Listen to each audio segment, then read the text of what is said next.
Let's bring in Tennessee Senator Marsha Blackburn. Marsha, good to see you. Thanks for being with us on the bottom line. You too. So, you've just heard the clip from Joe Biden. He's saying this is the strongest border bill ever. From what I read, it seems like it's an immigration bill as opposed to a border security bill. What's your take on this bill that's coming up in the Senate, and will it pass?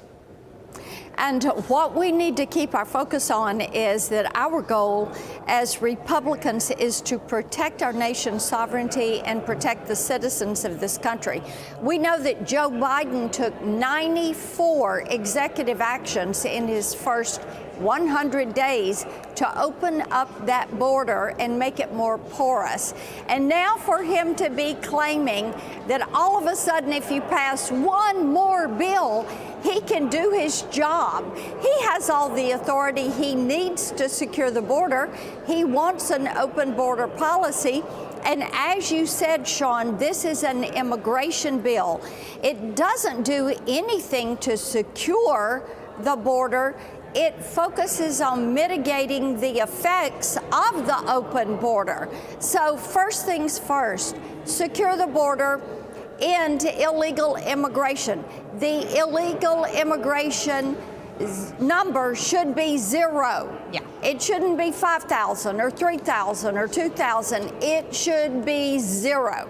Yeah, I was going to say that, Senator, that basically this would be a bill that allows 5,000 people to come in illegally and memorializing that into law. But let me ask you this, because I was watching President Biden today give his remarks at the White House, and the thing that really struck me was he started the whole thing by talking about Donald Trump. Donald Trump is intimidating and threatening members of Congress and telling them they can't vote for this bill. Senator, is that true? It is not true at all. And what we know is that Donald Trump lives rent-free in Joe Biden's mind.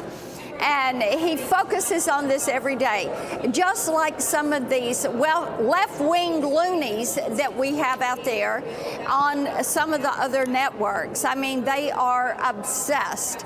So what we are focused on is a secure border, not an immigration mitigation plan. And when you're going to allow these numbers to continue to come and then say you have to process a certain number of people every day, and oh, by the way, you can only close your border 275 days of the year.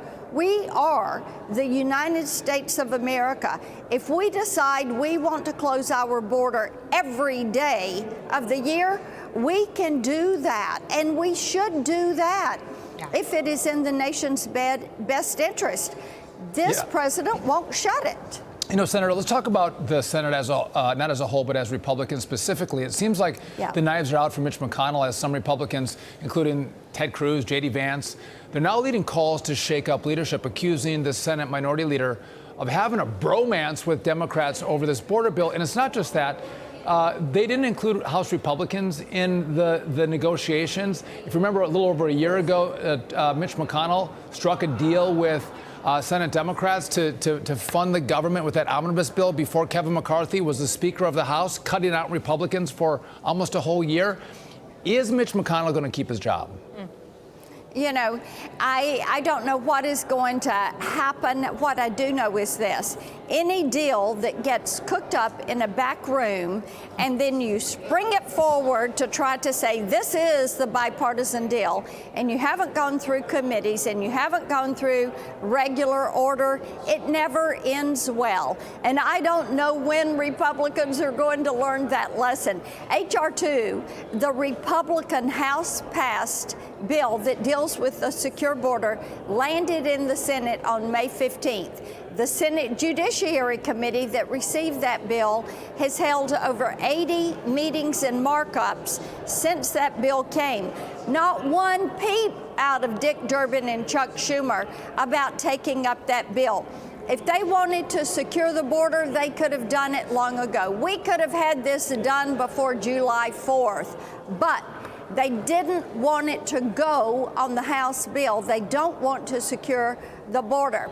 So a deal cooked up in secret, sprung on the American people, sprung on members of the Senate, and people see it and they go, well, we don't like this. Yeah. This doesn't address the border. A lot of antics at play here, Senator. Meantime, I want to get to this. He's still at it, and I'm talking about Mark Zuckerberg celebrating 20 years of Facebook this weekend. It's a far cry from how his app made headlines just last week, when your committee held its feet to the fire over how social media has seriously harmed American children. Can you tell us a little? Yes, absolutely. And we have stayed on top of this issue, trying to push our bills that will keep kids safe online. What we learned is that Mark Zuckerberg and the other CEOs, we had Evan Spiegel from Snap, we had Shochu from TikTok, and we had others. What they would not do is admit that they were at fault. What we know from their own research, from whistleblowers, from parents, from principals, from teachers, from child psychologists, is that these social media platforms and their addictive features and the way they force feed drug trafficking, sex trafficking to our kids, it is something that is endangering their mental health. Our goal is to protect children in the virtual space. As I said to Mark Zuckerberg, since he's saying won't admit that drug trafficking and sex trafficking violates his terms of service and community standards, one would be led to assume that he is trying to build the premier sex trafficking site for teenagers, because they are not protecting them and they know what is happening to kids. And that's the thing. We have heard it. They know about it. What you are starting to get to at these hearings is that issue of intent. Did they know about it? Yes. What was their intent? How did this all play out? That's going to be really important in the legal landscape. It is. No doubt. To this. My advice is new minority leadership and a new immigration bill, Senator Marsha Blackburn, but I won't make you answer that question. Thank you for being with us. We appreciate it. Keep up the good work. You got it. Take care. All right, thanks. Yes.